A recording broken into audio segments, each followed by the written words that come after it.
Et nous revenons avec l'actualité du Covid-19 et nous sommes avec le professeur Luc Montagnier. Bonjour. Bonjour. Et merci d'être avec nous.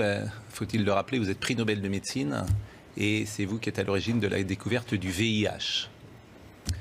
C'est une longue histoire, mais intéressante aussi pour l'actualité, parce qu'on a une expérience de choses qui se sont passées, qui ont été très difficiles à contrôler là-bas à ce moment-là. Et ce qui a permis de trouver la vérité, c'est comme aujourd'hui. Alors ce qui m'intéresse ce matin, c'est que vous travaillez en ce moment sur le virus. Nous sommes d'accord. Je travaille, mais pas forcément au labo, puisque on travaille sur ordinateur avec un collègue, et puis c'est tout. On n'a pas d'expérience, on peut dire, mais l'expérience vient de la maladie elle-même, de toutes les mesures qui sont faites actuellement dans les laboratoires sur les patients. Et vous êtes arrivé à certaines conclusions. Alors, nous sommes arrivés à la conclusion qu'effectivement, il y avait eu une manipulation au sujet de ce virus. C'est-à-dire ? Eh bien, qu'une partie, je ne dis pas le total, n'est-ce pas, mais il y a un modèle qui est évidemment le virus classique, et là, c'était un modèle surtout venant de la chauve-souris. Mais à ce modèle, on a par-dessus ajouté des séquences, notamment du VIH, le virus du sida. Mais quand vous dites « on a ajouté », qui a ajouté ? Moi, je ne sais pas. Mais c'est pas naturel, c'est ce que vous voulez dire ? Non, ce n'est pas naturel. C'était un travail de professionnel, un travail de biologiste moléculaire. C'est un travail très minutieux. On peut dire d'horloger, on peut dire au niveau des séquences. Mais dans quel but ? Dans quel but, ça, ce n'est pas clair. Moi, j'expose, si vous voulez, mon travail, c'est d'exposer les faits, c'est tout. Je n'accuse personne, je ne sais pas qui a fait ça et pourquoi. La possibilité, c'est peut-être que ils ont voulu faire, on ne sait pas, on a voulu faire un vaccin contre le sida. Donc on a pris des petites séquences du virus et on les a installées dans la séquence plus grande du coronavirus. Alors je suis pas sûr de comprendre tout ce que vous dites. C'est-à-dire que dans ce virus, il y a une part de VIH ? Voilà, c'est ça. Le matériel génétique du virus, c'est un long ruban d'ARN, n'est-ce pas ? Comme de l'ADN, mais c'est de l'ARN. Et dans ce long ruban, à une certaine place, on a fixé des séquences petites de VIH. Mais ces séquences petites ne sont pas petites pour ne rien vouloir dire. Elles ont la possibilité de modifier, par exemple, ce qu'on appelle des sites antigéniques. C'est-à-dire, si on veut faire un vaccin, on peut très bien modifier la protéine qui est exposée pour le vaccin par une petite séquence venant d'un autre virus. Mais vous êtes certain de ça? Parce qu'on a dit que le bruit a couru, que c'était d'une origine humaine finalement, et ça a été ensuite réfuté par la plupart des autorités scientifiques quand même. Il y a quand même une volonté d'étouffement, si vous voulez. Les travaux, nous ne sommes pas les premiers. Un groupe de chercheurs indiens, très, très renommés, avait publié la même chose. On les a forcés à rétracter. Et on les a forcés comment? C'est-à-dire, c'est annulé. Il y a, si vous regardez leur publication, vous avez une grande bande annulée parce que... Mais ce que vous dites là, la plupart des scientifiques disent le contraire quand même. De moins en moins. De moins en moins. Si vous voulez, ceci est arrivé au début de cette année et on voit de plus en plus de travaux qui suggèrent. Mais moi, je suis, on peut dire, hors d'âge. Je suis prix Nobel et je peux travailler librement. J'ai donc aucune pression sur moi qui peut agir. Ce que vous dites, je fais le lien avec ce qu'a dit le président Emmanuel Macron, qui évidemment a un devoir de réserve infiniment plus important que vous, par définition. Et qu'a-t-il déclaré au Financial Times? Il a dit « Il y a manifestement des choses qui se sont passées qu'on ne sait pas ». Bon, ça c'est le premier lien que je fais. Le deuxième lien que je fais, c'est avec Mike Pompeo, le chef de la diplomatie américaine, qui a dit « Nous menons une enquête exhaustive sur tout ce que nous pouvons apprendre sur la façon dont ce virus s'est propagé, a contaminé le monde et a provoqué une telle tragédie. » Et les États-Unis ne semblent pas exclure que le coronavirus provienne d'un laboratoire chinois à Wuhan et évoque une enquête pour faire la lumière sur son origine. Tout ça date des dernières heures. C'est le chef de la diplomatie américaine, Mike Pompeo, qui était interrogé mercredi soir sur Fox News, sur un article du Washington Post qui affirmait que l'ambassade des États-Unis à Pékin avait alerté le département d'État américain il y a 2 ans sur les mesures de sécurité insuffisantes dans un laboratoire de Wuhan qui étudiait les coronavirus chez les chauves-souris. Monsieur Pompeo a été questionné également sur les informations de Fox News selon lesquelles plusieurs sources pensent désormais que le Covid-19 actuel, signalé pour la première fois justement à Wuhan en décembre, émane de ce même laboratoire, même s'il s'agirait bien d'un virus naturel, pas d'un agent pathogène créé par les Chinois, et que sa fuite ne serait pas volontaire mais due au mauvais protocole de sécurité. Voilà ce qui s'est dit. Mais bien sûr que il faut se méfier. Mais oui, que les autres sources. j'entends bien. Et après, on vous interrogera sur la manière dont vous travaillez aujourd'hui pour arriver à ces conclusions-là. Yvan Rioufol. Ce que vous annoncez est énorme. C'est une bombe nucléaire, si je puis dire. Mais je voudrais, pour bien être sûr d'avoir compris, cette trace de VIH ne peut pas résulter d'un croisement naturel, ou d'un croisement, en tout cas, entre espèces animales et humaines. Ça ne peut être que la main de quelqu'un d'autre, la main d'un homme. Absolument. Il y a dans cette affaire une concentration, si vous voulez. Vous avez un long ruban, il y a 30 000 bases, si vous voulez, 30 000 signes qui portent le matériel génétique. Et tout est concentré dans les 30 000, dans 1000 bases, même moins de 1000 bases. Donc, qui a attaché des petits morceaux, il y a une partie de ce génome donc, qui est faite en fait du VIH. Mais est-ce que par exemple, il y a une majorité de séquences du VIH. Est-ce qu'on le voit ? Oui. Ça se voit comment ? Par la séquence. On a un matériel très simple. C'est un système informatique qui permet de repérer une séquence que vous cherchez. Non, mais si je dis, par exemple, pour que les choses soient claires, si je dis du VIH dans le Covid, est-ce que c'est exact ce que je dis là ? C'est exact, mais ça ne veut pas dire qu'il y a assez de VIH pour faire une grande protéine de VIH. Il y a assez de matériel pour modifier ce qu'on appelle un site antigénique, c'est-à-dire modifier un peu la protéine du coronavirus pour la faire reconnaître par le système immunitaire comme VIH. Mais les conséquences sur le VIH, qui est une maladie extrêmement grave et avec les conséquences que l'on sait, les conséquences pour ceux... Et alors là, moi, je fais très attention forcément à ce que je dis, parce que je pense à ceux qui ont eu le Covid-19. Vous pouvez évaluer aujourd'hui justement, les conséquences. Il serait intéressant de regarder, de voir s'il y a des anticorps produits chez ces patients contre le VIH, contre une protéine du VIH. Ça serait intéressant à faire. Et est-ce que, à votre connaissance, est-ce que vous savez si le professeur Raoult, qui est donc un des spécialistes mondiaux de cette affaire-là, a eu également ce traçage en vue, a diagnostiqué, si je puis dire, cette trace de VIH, et est-ce qu'il y a des médicaments qui peuvent y remédier ? Non, mais il y a eu des médicaments antiviraux, antirétroviraux contre le VIH qui ont eu un certain effet, mais enfin pas aussi bien que l'hydroxychloroquine. Donc ça a été abandonné maintenant. Et permettez une autre question. Tous les soupçons se tournent en effet vers la Chine. Et le président de la République a repris cette thèse, disant en tout cas que la Chine avait menti sur la gravité de l'épidémie, en tout cas au début, dès le mois de janvier. Mais est-ce que vous ciblez également la Chine et un laboratoire chinois dans le fait que cette sorte de terrorisme se serait produit ? Parce que en fait là, on est dans un autre monde. On est dans le monde du terrorisme bactériologique. Pas terroriste, parce que ce serait pour créer un vaccin. C'est accidentel. Oui, voilà. Là, non, attendez, est-ce que ce serait accidentel ? Non, j'ai compris que c'était volontaire et non pas accidentel. Oui, mais vous avez créé un vaccin. Non, mais vous avez dit vous-même que c'était une volonté que d'avoir à associer deux. Oui, mais pas à des fins pas pour militaires, si on peut dire. D'accord. Ça serait j'ai bien compris, c'était pour créer un vaccin. Probablement, c'est pour faire contre le VIH. Pour faire, si vous voulez, seuls les gens qui ont fait ça pourront dire un jour la vérité, totalement. Mais alors, pardonnez-moi, je comprends pas.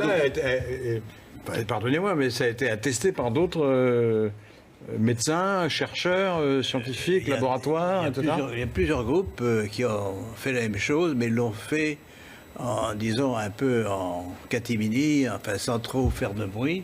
Mais il y a plusieurs groupes, oui, ça circule, si vous Mais voulez. pardonnez-moi, parce que je pose toujours des questions.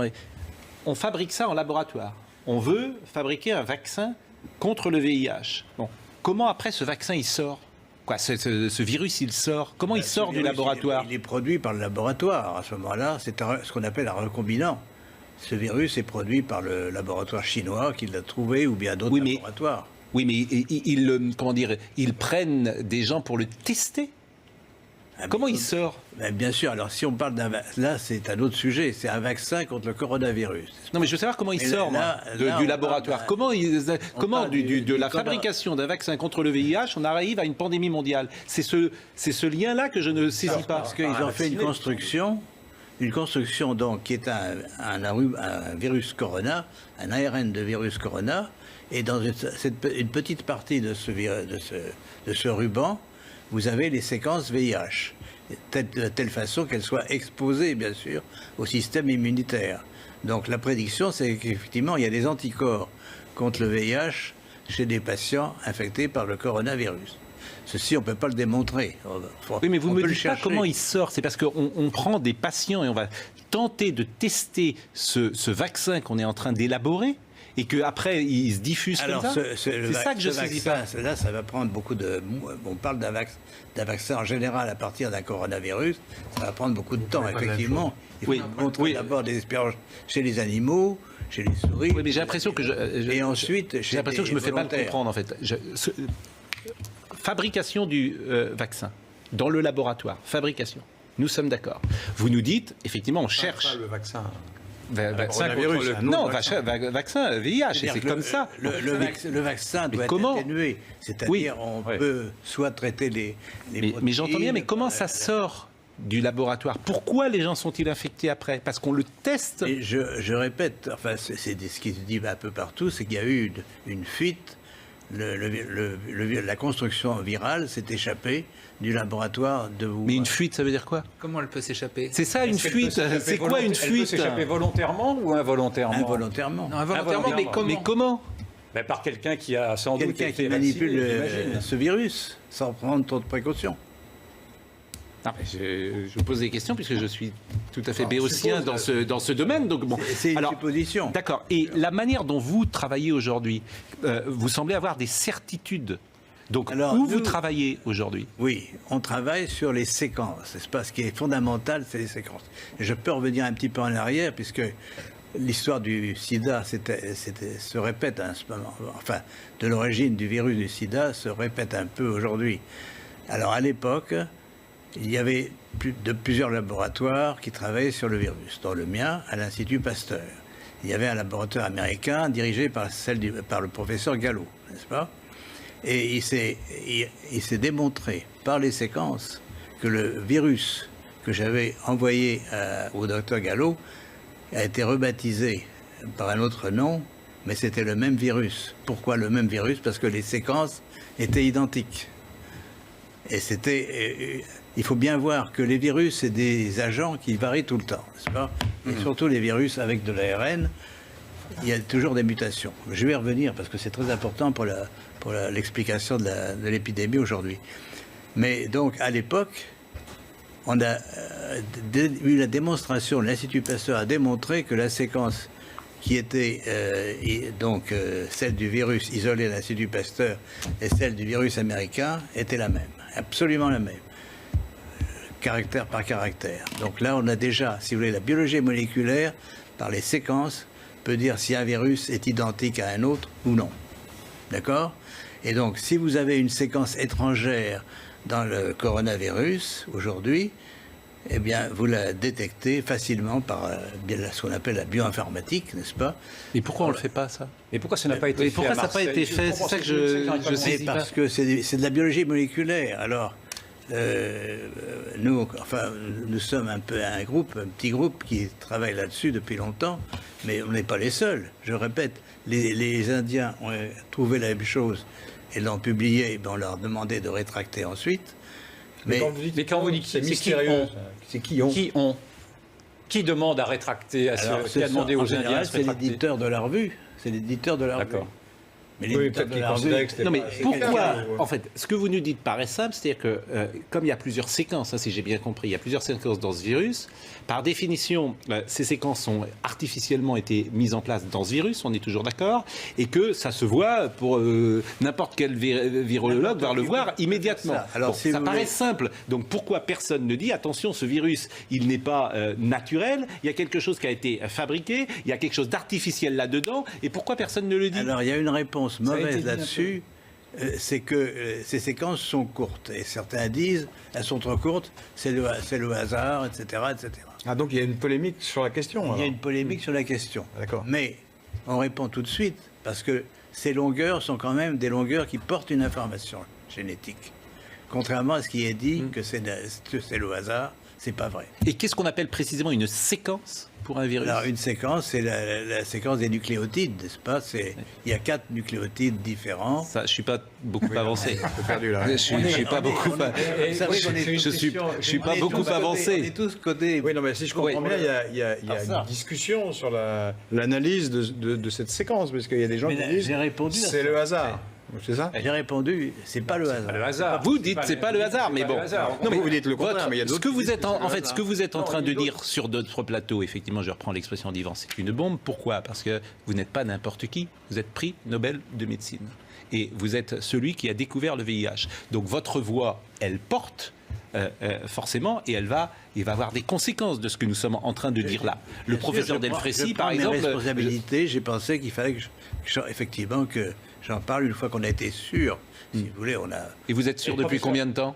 Pourquoi n'en parlez-vous pas au professeur Delfrécy? Pourquoi n'en parlez-vous pas au professeur Raoult? Pourquoi ne vous Ah, mais renseignez je suis prêt à en parler. Mais pourquoi ne l'avez-vous pas fait dès à présent? C'est ça que je n'arrive pas non plus à comprendre. Si, c'est-à-dire qu'il y a un processus qui prend du temps. On a envoyé bien sûr des publications. Il y a déjà une publication. hein, D'accord. dans une revue indienne. Parce que, je le répète, il y a une pression Cette énorme. publication indienne, elle date de quand? Elle date de quelques semaines. Quelques semaines. Oui. Et vous dites qu'il y a une pression énorme. Il y a une pression énorme pour que tout ce qui est elle vient sur d'où, l'origine cette du pression virus, c'est le blackout, n'est-ce Mais pas? pourquoi il y a Mais cette c'est la pression Chine, c'est la Chine posez la qui question. impose ce blackout? C'est la Chine, c'est le gouvernement chinois actuellement qui veut maintenant poser sa signature, si vous voulez, sur tout ce qui est produit en Chine sur l'origine du virus. Mais il ne peut pas contrôler le monde entier, bien sûr. Donc nous sommes en dehors de la Chine. D'ailleurs, on pense que la Chine est aussi une victime dans cette affaire, par la fuite, par l'échappement du monstre qu'ils ont créé. Donc, si vous voulez, mais la mon Chine- rôle n'est pas Mais d'évaluer les la Chine a responsabilités. identifié ce qu'elle a créé. La Chine sait en fait ce qu'elle a créé. La Chine, sa version officielle, le virus vient du marché aux poissons de Wuhan. Ce qui ne serait pas vrai, donc. Voilà. Donc ce qui ne serait pas vrai. Ben non, Ouais. c'est pas. Et si vous tout à montrez fait le pensé. séquençage que vous avez fait là, n'importe quel spécialiste, il va dire oui, effectivement. Ah oui, c'est. Ça, vous êtes sûr de ça? Ah oui, c'est pour ça. Mais que- il peut y avoir une pression de l'OMS, par exemple? Il peut y avoir une pression de tous les organismes mondiaux ou nationaux qui ont un intérêt à cacher la vérité. Quel dans intérêt cette ils auraient à affaire. cacher les choses? Parce que les Chinois, on peut le comprendre, mais les autres? Je ne sais pas. Et vous connaissez beaucoup de grands chercheurs. Vous leur en avez parlé. Vous leur avez envoyé vos études. J'ai envoyé, bien sûr, ces résultats à un certain nombre de collègues. Et ils répondent quoi? Ben, si vous voulez, c'est des faits, on ne peut pas les nier. Et sur Bon, la démarche je vous propose de marquer une pause. Et, Sur la démarche Ouais. scientifique elle-même, est-ce que vous trouvez rationnel d'avoir voulu associer à un moment donné, pour un chercheur, le Covid et la Chine Le VIH, non, je trouve ça Le assez VIH. bizarre. Bizarre, C'est d'accord. assez bizarre.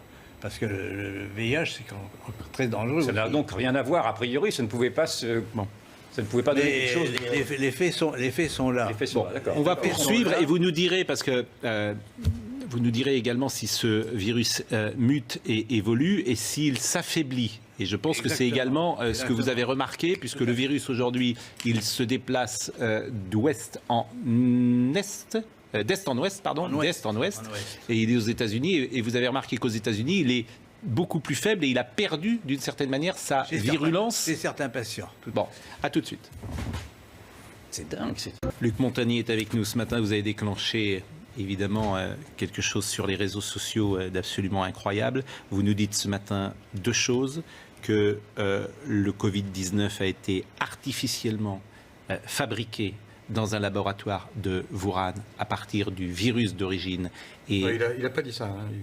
Il a supposé que c'était à Wuhan.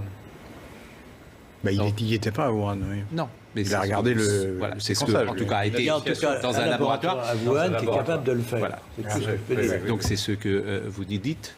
Et vous nous dites qu'il y aurait dans ce virus une part de VIH. Vous avez déclenché évidemment une tonne de réactions. Parmi celles-là, d'ailleurs très simples, les gens se posent des questions très simples. Est-ce que le fait d'avoir des segments du VIH dans le Covid-19, on pourrait le transmettre sexuellement?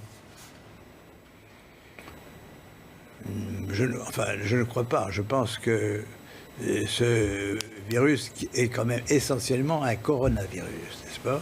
Donc il se transmet par la voie respiratoire. Donc ça reste un virus respiratoire, même s'il a été fabriqué tel que vous l'avez dit Oui, tout à parce l'heure. que je répète, les séquences de VIH sont très petites, minoritaires, par l'ensemble des gènes, dans l'ensemble des gènes du coronavirus. Et elles n'ont pas les mêmes conséquences que le VIH lui-même. Ça, a priori, c'est ce que vous disiez aussi. Oui.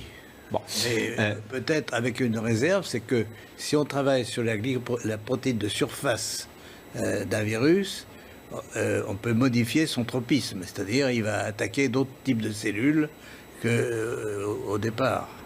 Alors, l'omerta, est-ce qu'elle s'expliquerait, l'omerta Oui, je vous en prie.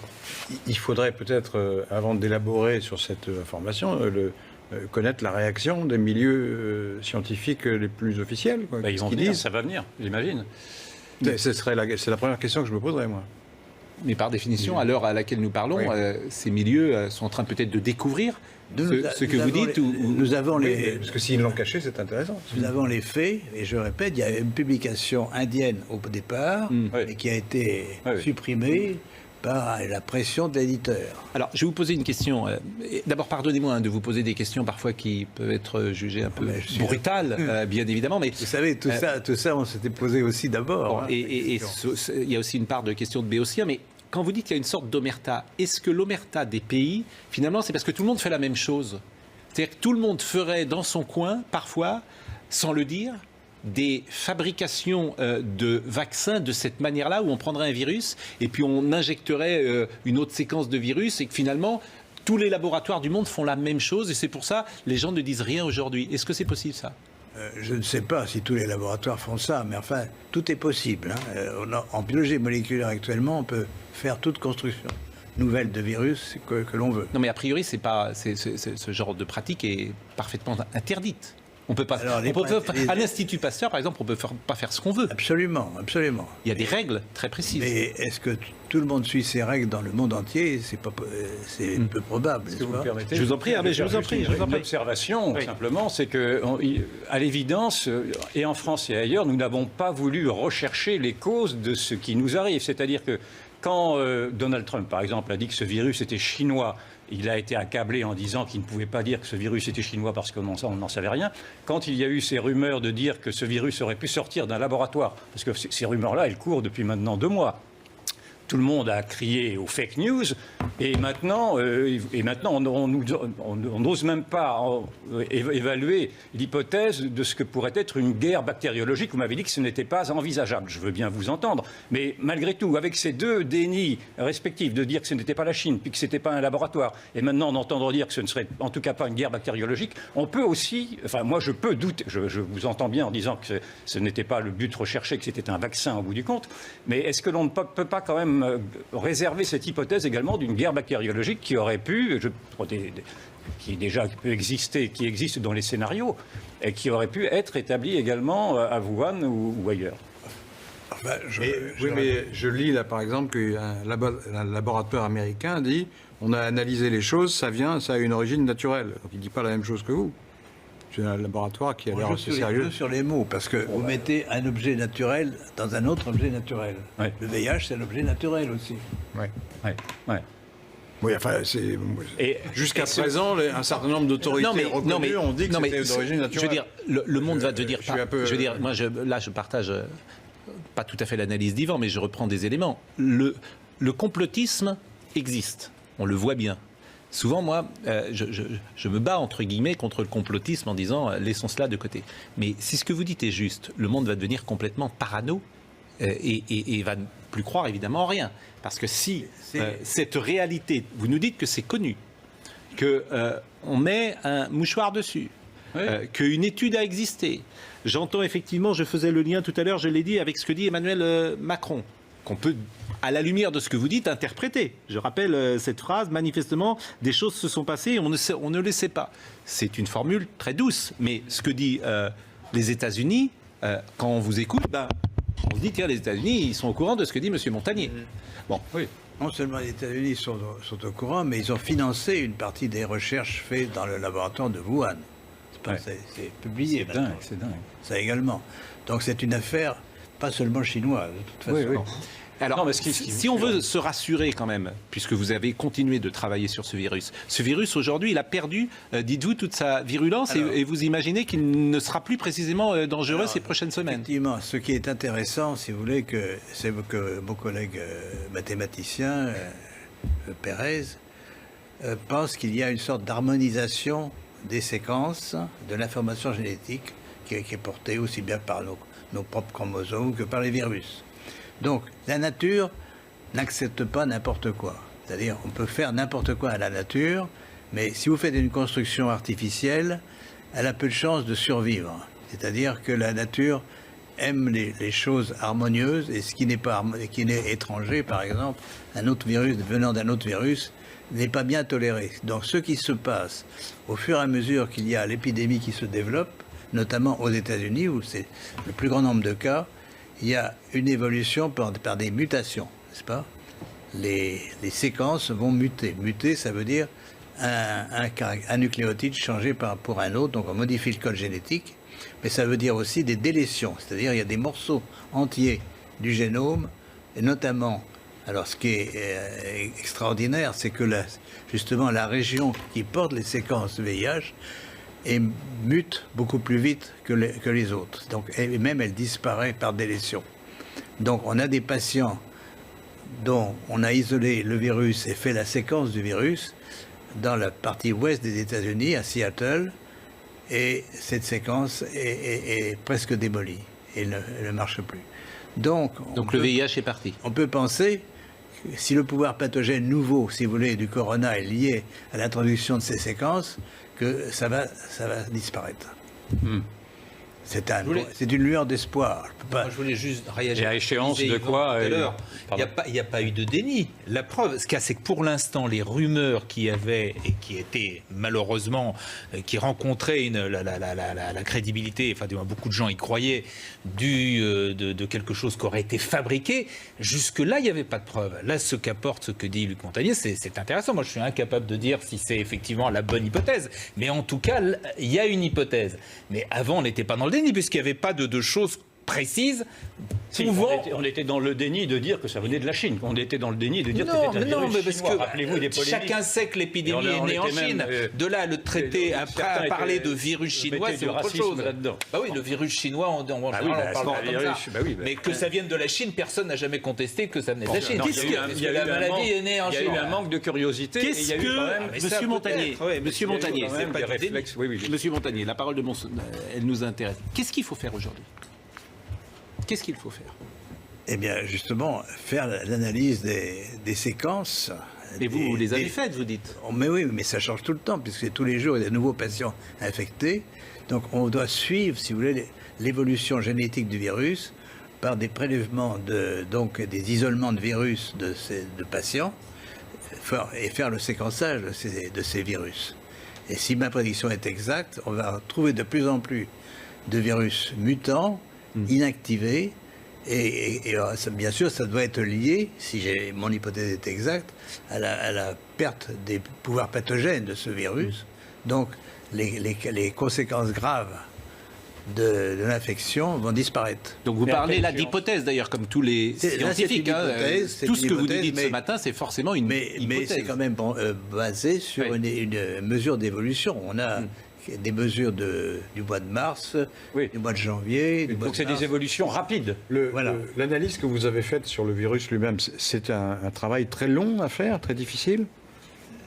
Non, l'analyse informatique est pas difficile. Mais alors du tout. pourquoi d'autres l'ont pas faite alors? Mais ça va venir, je pense. C'est pas parce que personne n'a mentionné pour l'instant. C'est une découverte de nous-mêmes d'ailleurs. C'est vous qui l'avez découvert. C'est nous qui l'avons Oui, d'accord, découvert. d'accord, ouais. Et en principe, si nous avons raison, ben, ça va augmenter. D'accord. Le nombre de virus mutants va augmenter plus le temps Et passe. si j'ai bien compris votre raisonnement, vous nous avez dit d'ailleurs dans une très jolie phrase que la nature aimait l'harmonie. Oui. Et donc dans votre raisonnement, ce virus-là va se défaire assez rapidement, si je comprends. Exact. C'est Il ça. va perdre ses séquences. Mais rapidement, ça veut dire quoi rapidement? Pour vous, rapidement, c'est quoi? C'est en mois? C'est en année? Au fur des mesures des transmissions. Hein. C'est pour ça que l'épidémie nous apprend. Évidemment, il est regrettable qu'il y ait cette épidémie. Donc il faut par tous les moyens, vous posez la question, par tous les moyens connus, il faut empêcher qu'elle se progresse. Mais aux États-Unis, là, c'était une véritable explosion. Il y a maintenant 500 000 personnes qui sont infectées aux États-Unis. Est-ce que la contagiosité de ce virus est précisément liée à sa fabrication artificielle selon vous? C'est possible, oui. C'est possible.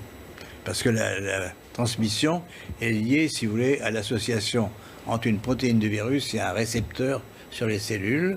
Et donc, plus le virus trouve de récepteurs sur ces cellules, plus il va pouvoir se coller et pénétrer, et donc transmettre l'information. Et quels sont les moyens pour lutter selon vous contre cette contagiosité? Le confinement est la bonne solution? Si vous voulez, moi j'ai une solution un peu d'avant-garde, parce que je travaille là-dessus pour d'autres raisons. C'est que les ondes peuvent modifier les fréquences, certaines fréquences d'ondes peuvent modifier la présence de ces séquences.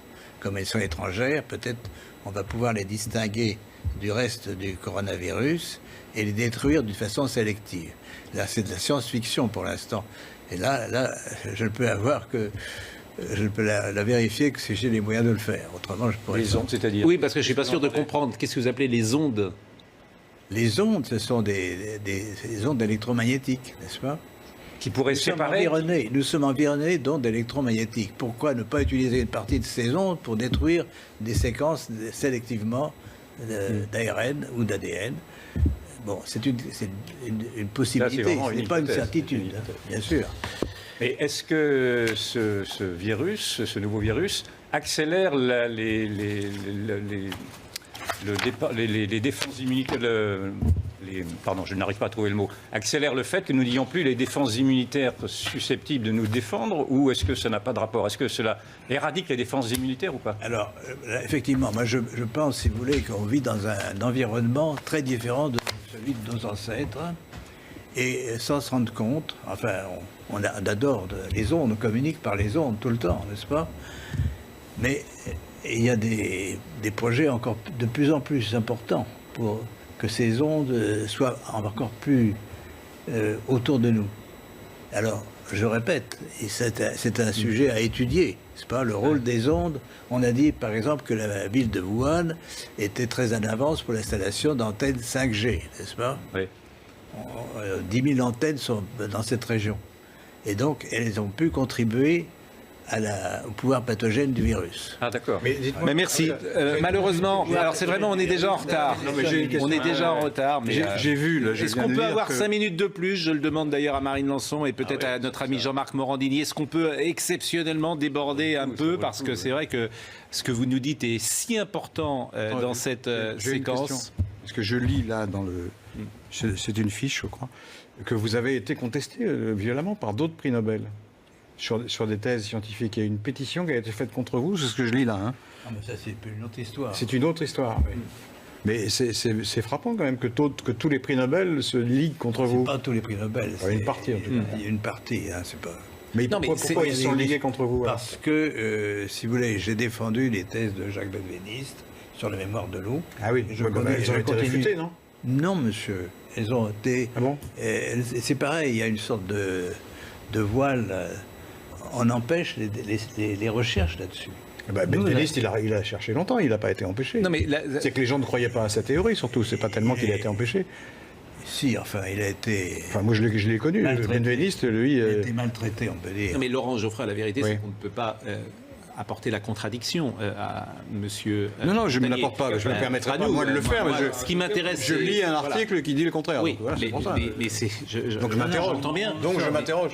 J'entends bien, mais on voit que dans cette séquence, beaucoup de médecins ne sont pas d'accord, beaucoup de scientifiques ne sont pas d'accord. Oui, c'est ce que je voudrais souligner. Et, voilà, et c'est Attention. pourquoi d'ailleurs vous étiez là ce matin. Ce que vous dites est ahurissant. Ahurissant. Disons-le. Ce que vous dites est effectivement, et je vous remercie d'être venu sur le plateau de CNews, nous l'avoir dit, mérite la contradiction, par définition, la contradiction Ce que scientifique. je viens de dire, c'est un article du Figaro. Ouais. Non, mais Je viens Non, de mais trouver ça dans le... vous avez parlé vous-même d'hypothèse, et c'est ce mot aussi que je veux retenir, comme souvent les scientifiques avancent en parlant d'hypothèse, et malheureusement on ne peut pas continuer cette discussion, mais je ne doute pas que nous pourrons la poursuivre et vous entendre de nouveau. Ce qui vous permettez, le plus important, c'est pas l'origine, si vous voulez, c'est intéressant l'origine du virus, mais c'est surtout qu'est-ce qui va se passer maintenant pour nous tous. Oui. C'est la question que je vous ai posée Voilà, tout à l'heure. et je Et vous réponds en partie, il y a une possibilité, une lueur d'espoir que cette épidémie disparaisse parce que le virus va s'autodétruire. Voilà. Mais est-ce qu'il faut s'attendre, et ce sera peut-être ma dernière question, à des pandémies de ce type régulièrement? Alors, il faut éviter absolument que ça se représente, ça se reproduise, c'est évident. Alors, donc, je crois que les règles, si vous voulez, éthiques des chercheurs, il faut que tout le monde les respecte. Et c'est des règles éthiques aussi pour les médecins. On ne tue pas par le traitement. Never. Non primum non nocere, je parle le latin. Et donc, ça, c'est vraiment fondamental. Et là, Merci il y a beaucoup. une C'est faute- terminé, Il y a une faute on- éthique à vouloir associer les deux. C'est fini, Yvan. D'accord. On déborde déjà D'accord. de plus de 5 minutes. Non, mais Je vous remercie. Merci à vous de m'avoir... Mais bien sûr, c'est absolument passionnant. Votre question, vous l'avez posée, c'était quoi votre question que vous Est-ce disiez? qu'il y a une erreur éthique à avoir voulu associer le Covid au VIH? Je crois. C'était important, effectivement, d'entendre votre réponse. Vraiment, merci beaucoup, Monsieur Montagnier. Je vous remercie grandement. Merci à Marine Lançon. Merci à Annalisa Capellini qui était avec nous aujourd'hui. Merci à Stéphane Gallardo qui était à la réalisation, à Rémi, à Guillaume. Pardon pour ceux que nous devions recevoir dans ces dernières parties de l'émission, mais elle a été chamboulée. Merci vraiment à tous. Rendez-vous lundi. Merci, Monsieur Montagnier. Et que Jean-Marc Morandini me pardonne pour ces quelques minutes de débord.